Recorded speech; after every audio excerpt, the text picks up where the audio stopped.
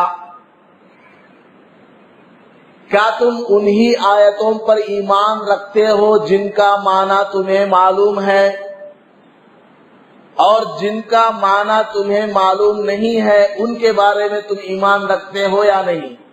اس طرح امتحان ہے.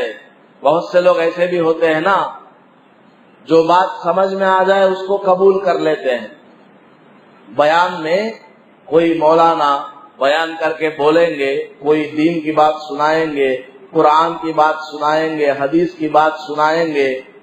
بہت سے لوگ ایسے مزاج کے ہوتے ہیں، ان کے مطلب کی بات ہوگی تو سن لیں گے، آمنا صدقنا، ہم نے قبول کر لیا، سن لیا، بہت اچھا، حضرت کا بیانات بہت پسند آیا.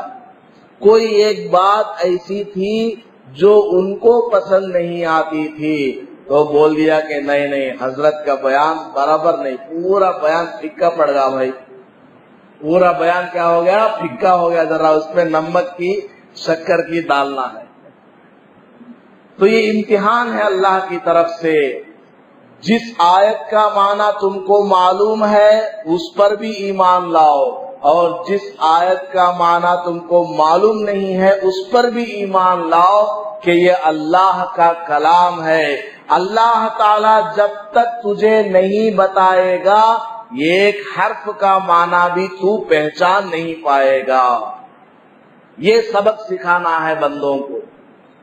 جب تک اللہ تعالیٰ نہیں بتائے گا تم ایک حرف کا معنی بھی سمجھ نہیں پاؤ گے.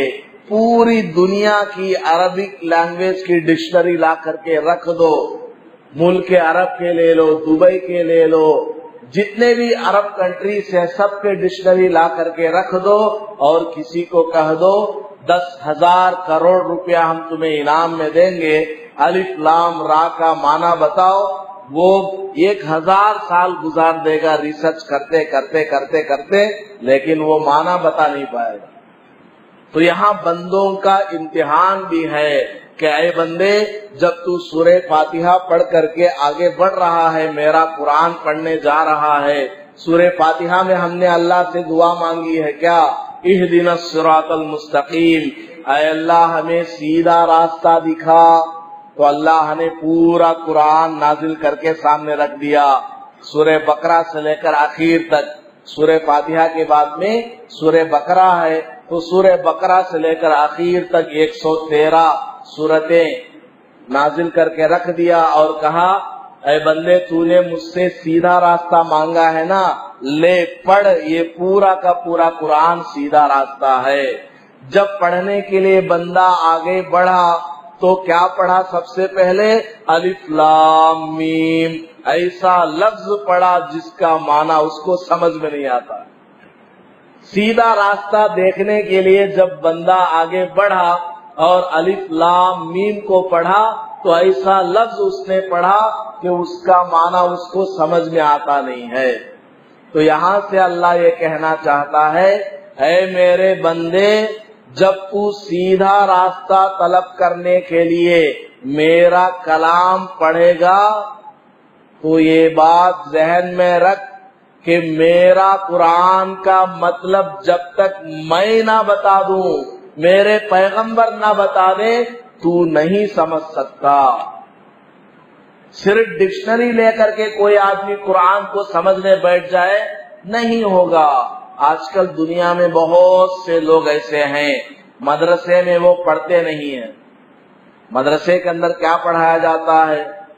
شروع میں اردو پڑھایا جاتا ہے، پھر اس کے بعد فارسی لینگویج پڑھائی جاتی ہے، اس میں ڈیفرنٹ ٹائپس آف بکس پڑھاتے ہیں، اس کا گرامر پڑھاتے ہیں، اس کے بعد عربک کا گرامر پڑھاتے ہیں۔ عربک گرامر میں بھی 3 سال لگ جاتا ہے، کون سا نون ہے، کون سا ورب ہے، کون سا آبجیکٹیو ہے، کون سا فیوچر ٹینس ہے، پاسٹ ٹینس ہے، جملہ خبریہ کیا، انشائیہ کیا، یہ سب گرامر 3 سال میں پڑھاتے ہیں۔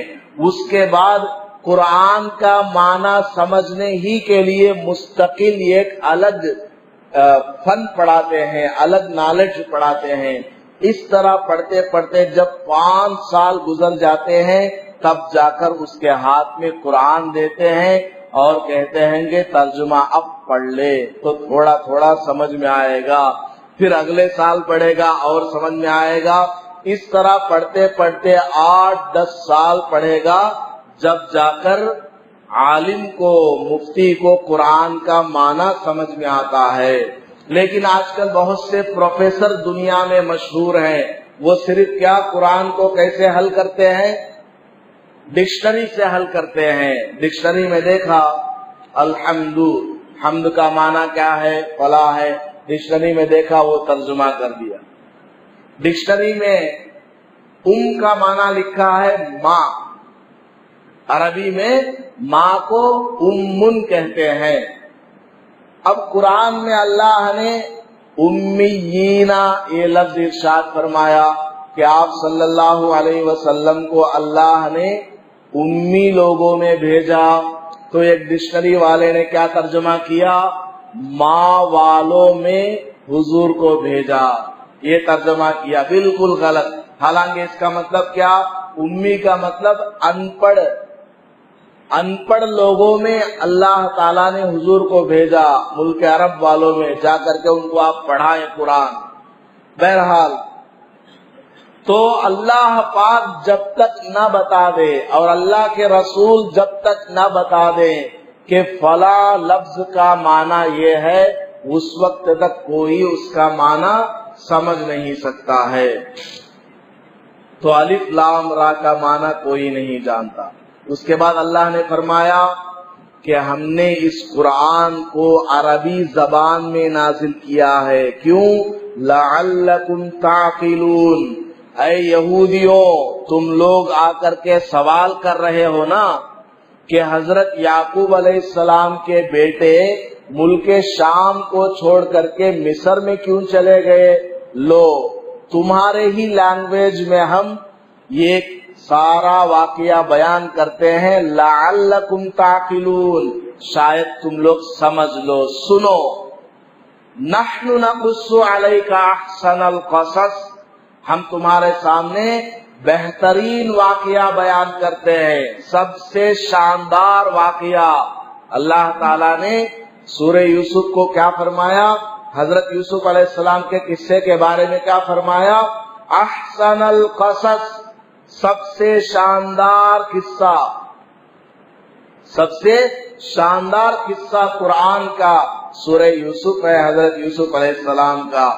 آج کل کے ہمارے جتنے نوجوان ہیں، شادی شدہ ہوں یا غیر شادی شدہ ہوں، سب کے لیے ضروری ہے کہ وہ حضرت یوسف علیہ السلام کا واقعہ پڑھیں۔ حضرت یوسف علیہ السلام نے اپنے آپ کو کس طرح بدنگاہی سے بچا کر کے رکھا، اپنے دل کو بچایا، اپنی شرمگاہ کو بچایا، زنا سے کیسے دور رہے، یہ سب اس واقعے کے اندر موجود ہے۔ تو سورہ یوسف یہ نوجوانوں کو ضرور پڑھنا چاہیے۔ خامخواہ ان کے ناولز پڑھنے سے آدمی کا دماغ خراب ہو جاتا ہے۔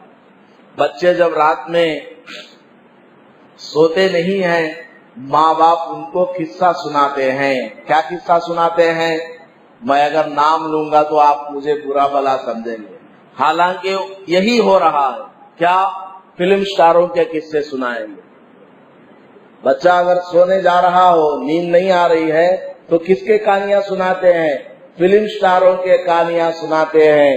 ان کے جو لوگ جہنم والے ہیں، جہنم کا راستہ دکھانے والے ہیں، ایسے لوگوں کی باتیں بچوں کے سامنے بیان کرتے ہیں۔ حالانکہ بچوں کو کیا سکھانا ہے؟ قرآن کے واقعے سکھاؤ۔ جب بچہ سمجھنے والا بن جائے، ماں اس کو دین کی باتیں بتائے کہ بیٹا اللہ ایک ہے، محمد ہمارے پیغمبر ہیں، جب محمد کا نام آئے تو بیٹا صلی اللہ علیہ وسلم کہا کرو۔ رات میں جب بچہ سونے جائے، اس کو نیند نہ آئے، تو اس کو یہ کہنا چاہیے کہ آقا صلی اللہ علیہ وسلم بغیر بستر کے سویا کرتے تھے، آپ کے پاس سونے کے لیے بستر بھی نہیں ہوتا تھا، تکیہ بھی آپ کے پاس نرم نہیں ہوتا تھا، بلکہ کھجور کے چھالیوں سے بنایا ہوا تکیہ آپ کے پاس تھا۔ آپ کبھی کبھی اپنے ہاتھ کو تکیہ بنا کر کے آرام فرمایا کرتے تھے۔